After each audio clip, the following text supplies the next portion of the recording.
What up, everyone? This is Rodrigo from Lucha HSP. We're back now with a different episode. This is an interview. We're going to be talking with, you can see on screen now, Jamie Apps, the creator of the Australian Wrestling Cuts, and the also magazine. He does podcasts, he does um, music reviews, movie reviews, interviews. God damn, you do a lot of things, mate. Yeah, I do a bit Welcome, of everything. welcome to Lucha HSP, mate. How you doing? I'm good. Thank you very much for having me. Man, yeah, look, the reason why we got you is because I got hooked with your cards. To be honest, um, I collect cards. I like Magic the Gathering, Pokemon with my kids. So I've been collecting cards, and I've been looking for wrestling cards for a long time. And Mhm. then I found the Australian wrestling cards. How do you study with that? So kind of the same way you have discovered cards. It was through just enjoying, like, grew up with Pokemon cards, Oh, fair enough. and then I went to PWG in 2012, 2013, and there was like a fan made set of cards for that, which I got while I was there. And then in 2012, when sort of AEW started to take off, I saw them advertising trading cards. Yeah. And I thought, huh, nobody's done that in Australia. I wonder if we could contact wrestlers and try and make that a thing. And yeah, 3 years later, it's still going. Yeah, man, I've been looking at it, and the reason why I found it also was like one, I was looking for cuts, and second, because you feature one of our friend of the podcast. We've seen him, Matt Ramirez, the Mhm. Chilean shooter. You got in one of your cuts. I'm like, what? I gotta get his cut. I'm waiting for your cut to get here. Actually, I've got him. I was waiting for the came from the on the mail. And I'm like, oh, I'm gonna get that cut. I'm like, this is awesome. And I started to looking through, well, not just only the collection of cards you had, but also you got the magazine, you got so much other stuff that you do. First of all, how do you get into all this stuff? How do you get to do? Because I saw you got an interview with Samuel L. Jackson, like literally face to face. That's Yep. wow. Like what's going on? So what do you actually do, man? Like what do you do in your day-to-day life? So the magazine is full time these days. Yep. It initially was a side gig alongside. So I was working in newspapers in Sydney, Mhm. and just that's how I sort of got a lot of those connections with the film studios and music studios and things like that. So all that's built up from there, and then eventually I was like, you know what, I want to do more stuff that didn't really fit into the purview of the newspaper. So they were obviously very clearly focused on local Sydney events, and I wanted to branch out and do more wrestling stuff and more international broad things, and went off, launched the magazine, and it took off. So now I'm just doing that. It's a full-time job now. Yep. Full Oh, time between the magazine and the cards is pretty hectic. and you got the podcast also that you do. I started like, oh, I just forgot the name right now. I had to write it down. Completely The forgot. commentary booth. The commentaries. What do you do there? Like Yep. I've seen it because you had an interview with an Aussie legend, TV star. They had it just last week. I think it was that you had I don't know right now, but you had one interview there, and you're constantly doing interviews. You're doing music reviews, movie reviews.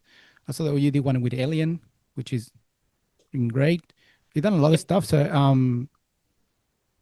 how do you get to what you said from the newspapers, but how do you get to contact all these people to get into these interviews?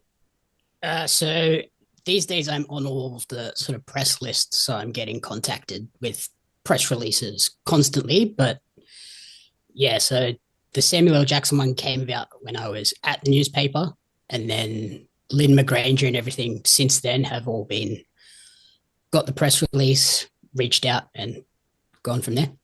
Oh, nice. So, do you get to travel much doing what you do? Uh, just up to Sydney, It's up to basically Sydney. just Yeah. local. Oh, it's a local, yeah. Fair enough. Yeah. And let's get to what we like. I like you like clearly you like you look at the back your background. Wrestling. How do you get into wrestling? We all got a story how we got into wrestling. How do you get into wrestling? My first memory of wrestling is flicking through the channels on Foxtel and randomly coming across Sting on the TV. And I was like, what is Sting. this guy? Who is this guy? And yeah, he rappelled down from the ceiling and attacked. I don't even remember who he was attacking at the time on WCW, but he attacked someone, Yeah. and from then I on, know which Sting's one been you're my talking guy. about because I got it here in my head. I'm looking at it. I can see the picture with the with the cape, with the full on Yep. dress going down. Yeah, I know which one you're talking about. Yeah, yeah, And then yeah, from then on, Sting was my guy, and watched WCW until it disappeared. yeah, Went over to WWE. Found out about TNA. Found out, hey, Sting is in TNA now. yeah. Watched TNA, and then found the Indies, and then AEW popped up, and full hardcore AEW AEW, man. these days. Oh man, look, I'll tell you, if you, like our podcast and like 3 years ago was in Spanish. Like we switched it to English at some point, but we started following AEW when AEW was just a thought, and we just on X, back it was Twitter. Since then, we started following it a lot with Renzo, which one of was our host. Now he's in the United States, but he used to be one of our hosts. So we follow the whole trouble with AEW, the ups and downs, and it was awesome because yeah, I'm pretty sure the same with you. It was an alternative to WWE when WWE was going downhill, and you're like, ah, I can't fall in love with the product. I'm like, what am I watching this for? And then you came AEW, and you're like, oh yeah, Yeah, like WWE at the time AEW launched, I was occasionally watching Raw, very, very rarely watched SmackDown. mm, And NXT was kind of my thing at that time, like the black and yeah. gold era of NXT, I think because all of us. it was basically the Indies and Ring of Honor. So I was like, yep, that's my stuff. Fair enough. And yeah, once AEW launched, I was like, oh no, this is my wrestling. This is the stuff I like. Luckily, you like a lot the indies. That's the indie. That's pretty much AEW is the biggest company for the indies out there. And kind of trying to get into WWE now. It's going to be a massive battle with TNA trying to get into the same time the AEW is going to go. WWE doing the Mm-hmm. pay-per-views at the same time. AEW is like the full charging into it. TKO is not giving any quarters to AEW, which is kind of interesting battle. Um, but it's cool. And getting to the indies, but indies here in Australia. Um, you said you started in contact to the indies here, like, but how did your journey started with you said it started with PWA, your Mm-hmm. journey to wrestling. How do you go from there? Like how you see approach to PWA and then from there how do you get with everyone else? So I went to the States in, can't even remember what year it was, but I went to the States. I went to a TNA taping. I went to a SummerSlam, and then I came home and was like, I wonder what wrestling's here in Australia. Googled like Sydney wrestling, PWA popped up, and my first show was a PWA all women's show that had like the main event was Madison Eagles versus Evie, who's gone on went on to be Dakota Kai, Yep. and Demi Bennett, aka Rhea Ripley, was also on that show as like a Wow. 16-year-old. So the quality was there, and that's kind of what hooked me in. And then went to, I was basically going to every PWA show there for like 3 or 4 years. Um, and then you start to see people like Robbie Eagles going down to Melbourne. So you watch MCW, and then you see, oh, there's guys coming from Perth in South Australia, and it's just Australian wrestling, when you think about it, is quite small. So it Mm. is kind of possible to watch basically every show. Yeah. So yeah, I watch a bit of everything, and then you fall in love with the quality of the wrestlers, and then you see them go off and do bigger things, and you're like, okay, who's next up? Because Australia has great wrestling. There's going to be someone who's up next. Yeah, definitely. And we see it now with Saria going to WWE. We see we got Andy Harwell at some point as well, Buddy Matthews. We got so many wrestlers. It's going to just be great. And you see Australian wrestling is so good. Mm-hmm. But there's also so many little indies because I'm trying to do the same. I've been trying to have a look because I'm in Brisbane. So I've been trying to look for what to watch here. A part of Lucha Fantastica, which goes everywhere, which is Mm-hmm. basically PWA, going all over the place. There's a lot of little companies that do events here and there, and you also have there's different wrestlers. Sometimes not even it's a company, just an event happening. But it's all over the place, and it's but the advertising is not the best. I think that's what at least I feel sometimes what I letting down a bit the Australian wrestling, in that sense, the fact they don't have good advertising. They could do much better to be able to get hooked people because yeah, like if you know you're red hot at the moment, wrestling is red hot. It's everywhere. Even people that doesn't know about wrestling because all these influencers are looking at wrestling, ticker, UFC, Netflix now. You got so much stuff this combined with it. Um, how do you have you ever approached any company in Australia like to be part of it, part of the marketing, part of the I don't know, broadcasting or anything like that? Or would you like to do that? Uh, Not really. I kind of my way of giving back is through the cards because that obviously finds card people, gets the Okay. exposure that way, and then like the interviews and stuff I do, I always every issue of the magazine has at least one sort of wrestling focused interview. So that's my way of sort of giving back that way. And the podcast every 6 weeks or so, I have a like a wrestling episode. The live via satellite spin-offs are wrestlers talking about how a movie or a show has influenced their character. So I try and do that just to get that little bit of extra exposure because the podcast obviously gets movie fans hooked Yeah, in. And then it's like, okay, now there's a movie topic, but approached in a unique way.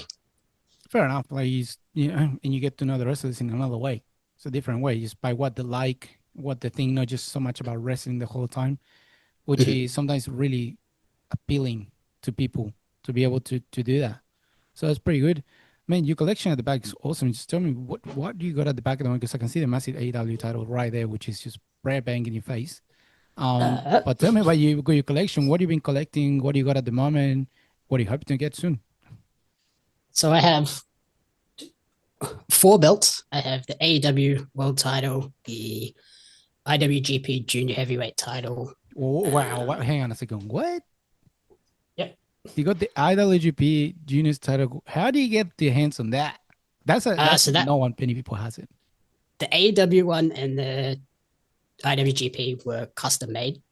Okay. So I found a maker that made those and custom made them. And then I've got The Ring of the Honor, is it? Ring of Honor World Title from the Sinclair era, the WWE Spinner title from the year I went to SummerSlam, and it was the summer of Punk time, and it was like he Wow. returned after walking out with the belt at that SummerSlam.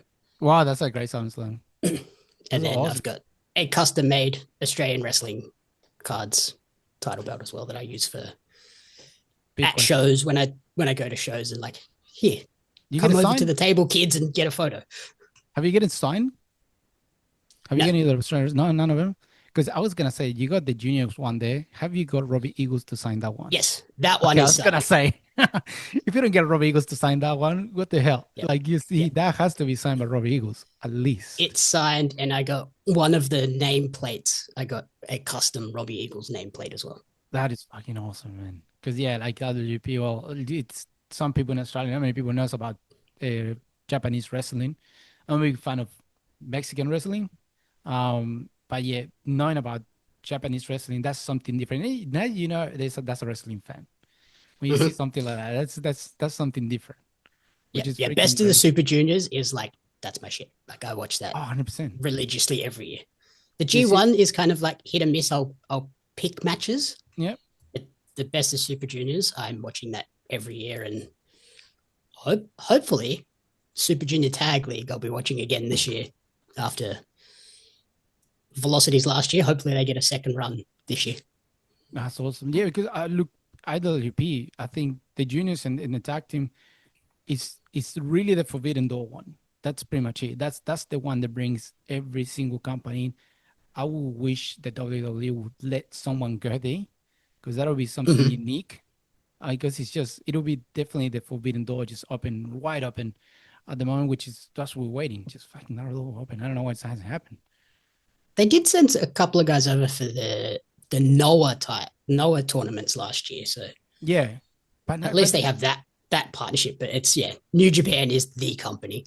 yeah, but New Japan is well, and now New Japan did really smart. Now they got the whole Japanese what's the name of it? With the put all the companies, the Japanese Wrestling Association, I think it was now. Mm-hmm. There's now ago, which you got the whole companies together. It was a really smart move by them, which because he gets to like really control what's happening with AEW and WWE. So they got a really good control of what's happening there with all the different companies and stuff like Mm-hmm. that. AEW, what are your thoughts on AEW at the moment? I think that this year they've been fantastic. They obviously had that couple of years where it was like, we're not focusing on the right people, Mm. but they've gone back to let's focus on the guys that really want to be here and are all about like putting on great matches and those long extended stories, not the typical sort of WWE style stories. Fair enough. Yeah, yeah. Yeah. Like one thing I realized also, like, and I'm like, finally, they go good writers. One thing, they go control the locker room.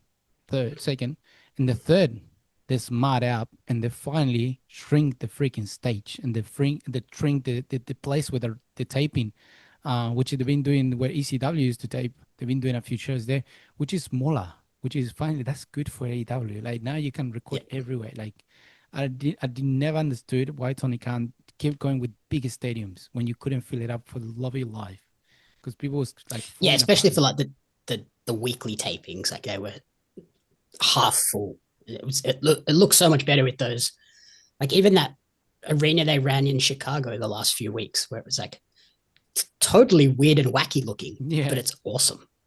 Yeah, but it's made for indies. That's the thing. I think they took away from the indies and tried to go to head with WWE, which was impossible.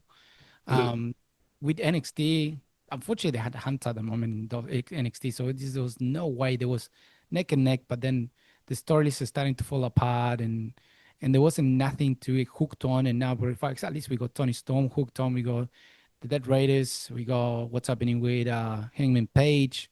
You got so many stories now that like at least you finally follow something, a train of thought. At least you can say, oh, what's gonna happen next? Yep. You hooked on what's gonna happen next. Before it was like from one week to another, was like, that's it. Okay, Yeah, okay. and nothing felt like congruent across the show. Every segment felt like its own little universe. Yeah, Now every show all feels like it's in the one place. They're all overlapping and connecting in ways that weren't happening before. Like it was, okay, this is Punk's storyline, and here's somebody else's storyline, and they will never cross. yeah. Which it was like makes no sense. Yeah, Like it makes yeah, sense like in those they're all in the same building. Of course, they're going to come across each other at some point. 100%. Like like it makes sense. For example, with WWE because you got SmackDown, you got Monday Night Raw on a Monday, SmackDown on a Friday, and sometimes in different places. So that yeah, you can have these parallel lines happening, but at some point they always cross, and that was the beauty Mm-hmm. of it. Like you need to know what's gonna happen. You got the draft happening, and then out of nowhere the cross. You're like, what's the draft going? It makes no sense now, but then it makes Yep. sense. It's kind of so good. And AEW, yeah, I think that this year they finally they got it right. They finally got it right. But now they got to compete with WWE, bringing those wrestlers back from AEW in to WWE. What are your thoughts on that? I don't mind it. Like go wherever you want, like wherever you feel you can be best used. Mm, Good for you. Like Mariah May, all the best to her in NXT. I haven't watched much of it. I've seen like clips of her stuff. I'm like, it's just not for me. Like the WWE storytelling and style just doesn't click with me anymore. So So when was clicking for you? You still have the idea when did that just didn't click with you anymore? like the peak of Punk was like when I was fully in, and then sort of after that I started to drift. Fair enough. What about the Bloodline storyline? Didn't watch Did any of it. he didn't watch any of it? Oh, good damn. Nope. Because funny enough, look, Marce, our other host, it was the opposite. So he fell apart when about Punk era. Before that, he started to fall apart because he didn't like the product anymore. And then he watched it again just when the Bloodline started to going on, and he got hooked with the Bloodline storyline because it was like you didn't know what's gonna happen next, and it was Mm-hmm. with something happening, it was hooked and hooked and hooked, and there's like I love the product now. I used to hate it because he comes from talking about Andre the Giant kind of Hulk Hogan era, like just way back, way back. So you grew up with that. So going back to like he had a New Day when the New Year used to be the New Day with the unicorn and stuff. I Mhm. loved it. He didn't like it, but now the Hugh New Day, he freaking loves it. So it's funny how different people fall away from the product with the same reason that some people get back into it with the Yep. product, which is really interesting. Uh, Going back to the cards, I see you have some of the cards especially signed from some of the Yep. wrestlers.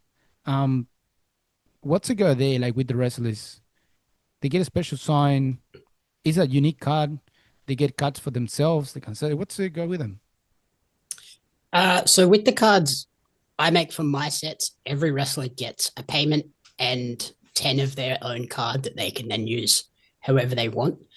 With the signed ones where I worked with the photographer Sarah, she took the photos and then we made the cards and got Jess and Charlie Evans to sign them at the last PWA show.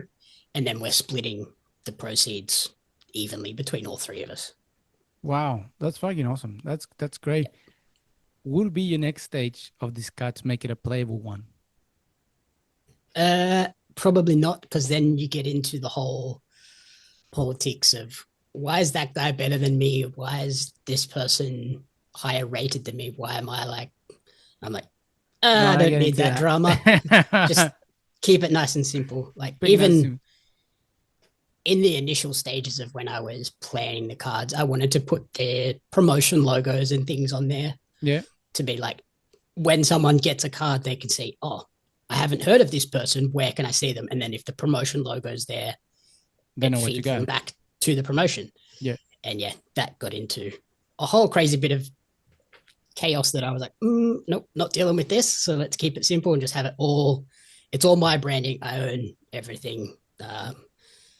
The photos, the photographers get paid, the wrestlers get paid. Everyone's kind of gets a little bit of something out of it. that's fucking awesome. And congratulations for that. That's fucking great.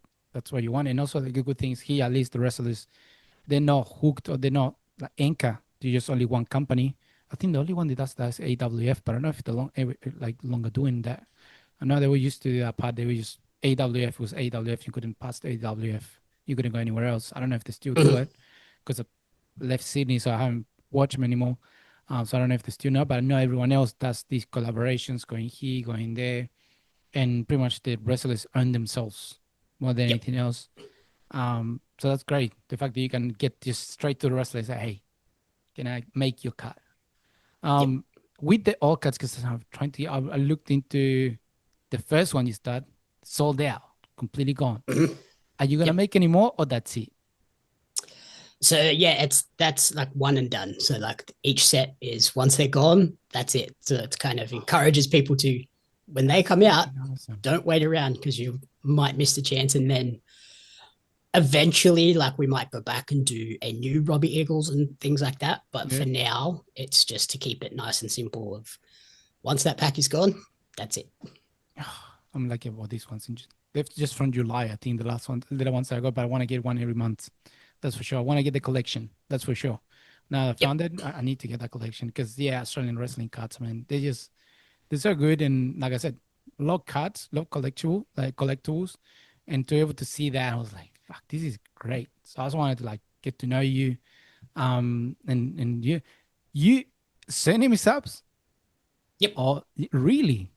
Yep. Because I have to look like 100 times. I'm like, is it really apps?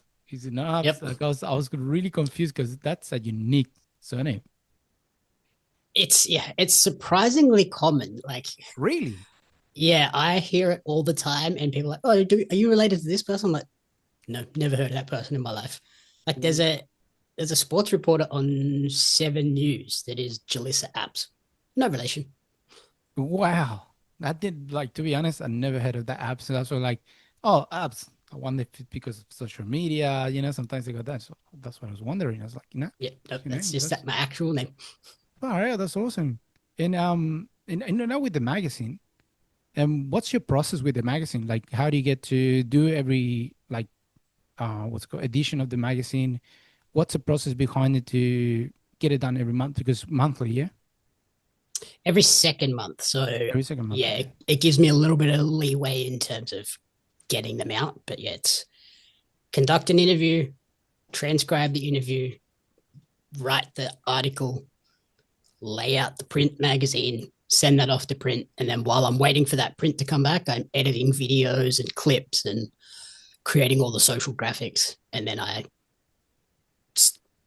have the print magazine, it goes out to subscribers. And then over the course of the next 6 to 8 weeks, generally 6 weeks, the articles will slowly filter out online Mm-hmm. so that if you subscribe, you obviously get earliest access because you'll get the print magazine, but then everyone will ultimately get them for free as they roll out on the website. And how And then much that is gives me content yeah? every week whilst I'm also working on the next thing. It's like a slow drip, smart slow drip, so way slowly you can get there when you need to. How much is subscription to the magazine? So you can get the digital for $2.50 a month, Mm-hmm. and the print is $5. Oh, that's all right. So, but you pay that like is subscribe to it. It's $5 a month that you get taken out, and Yep. it just Yeah, so rolls out it's through. via Patreon. So it's just $5 every month will just get automatically deducted. And then at the end of every second month, when an article, when a print magazine is ready to go, I ship it straight to your house. I'm on Patreon right now. So which one is your Patreon? It is patreon.com/Jamie Apps Media. Let's find it right now. JPS. Oh, here we go. Barry Magazine. Yep. Right there. All right. I'm joining from today. Let me, so I can get the magazine. Because, yeah, I was looking at it online. I was like, oh, this is interesting. Because, again, be looking for a magazine. It used to be Wrestle Talk and all these magazines used to have, like, you could find it in Australia, but then you can no longer find it in newspapers. You can't find it anywhere. It's hard to find them. And I was like, Yeah, shit. news agents really don't stock stuff anymore. It's I'm like like, that sucks, you man. have to subscribe directly to a lot of these sort of things these days. Yeah, and to be honest, like, I like a little bit of old school paper. I do have an iPad. I do read stuff, but it is not nothing beats like when you're waiting for something to come. You're like, oh yeah, I got the magazine. What is new? You're looking at it. Mm-hmm. It's just And fucking. that was my motivation because the newspaper I was working for was doing print, but it was the mainly the digital stuff that we were really heavy on. Yeah. And then when I left, I was like, I still want to do a physical print magazine. I don't want to just go to a website system. So yeah, it's been print the entire time, and I think there's nearly 20 issues now, 20 20 something issues. issues. Wow. And how many magazines of each issue you get them? In How many magazines of that one issue you get done? Like how many get printed? so I print 27, 30 for each one. Okay. That's like not that big of a number, but just enough Yeah, for. yeah. I just try and keep it to, I don't want to have stacks of leftovers. So Fair enough. I look at what my subscription numbers are and just keep it to a little bit over that so that it covers that. And then between the subscriptions and then the sort of the ad revenue and stuff on the website, it covers all my bills. And then the cards are a supplemental on top of that as well. It's just, that's Fair enough. the joy of having all of these different things. Mm, I don't need any individual one to be a huge number. fair enough. And look, and this because we're getting to the end, we got, but you're the man. I gotta ask you this question. Would you be open or would you have ever thought of doing like a WrestleCon back in Australia? Because you got the contacts. You're the one, if anyone can do it, it'll be you. Yeah, probably not because I know how difficult it is to wrangle wrestlers just on cards. Fair enough. Um, and yeah, the Starcast event that OPW ran 2 years ago, Mhm. that was a very fun event. But yeah, I know how much stress they were under to get that event going. So yeah, I don't need that extra stress in my life. Fair enough. If I know. somebody wants to run it, I will happily help with contacts and doing merch and stuff. But yeah, I'm not Nothing organizing is that. fair enough. I had to ask you because if anyone can do it, it's you. Like you got that pretty sure you don't want to like get the more context, especially with the magazine and stuff like that. Because it'll be awesome. They have it at WrestleCon, you're like, you'll be in the magazine. We'll have it there. It'll be a good hook for a lot of wrestlers, and it'll be good to find you finally get a lot of wrestlers to people to get to know those wrestlers they don't normally know, and to get our wrestling out there. So that's great. And look, we're getting to the end of this Lucha HSP interview. Jamie Apps, thank you very much for having you, for giving this interview. It was awesome to get to know you, and for people where they can find you, either on Patreon, magazine, where you let me know whatever you want. Awesome. Thank you so much. Easiest place is pariomagazine.com.au. All the links to socials and everything are there. But yeah, and Patreon, the cards, everything is on that hub. So pariomagazine.com.au is the easiest place. And there you go. All you Australian wrestling fans, if you want to collect cards like a lot of us do, wrestling fans, we all collect this, no matter what it is. There you go. For Australian, you get to know Australian wrestlers, you get to know Australian wrestling through cards, which is awesome. And then you can probably take them to your favorite wrestling match. Go around Australia, you can get them signed. This unique, and you get something awesome out there. So thank you very much, Jamie Abs, for having us, having this interview. And to all of you, we'll see you in the next episode of Lucha HSP. Goodbye.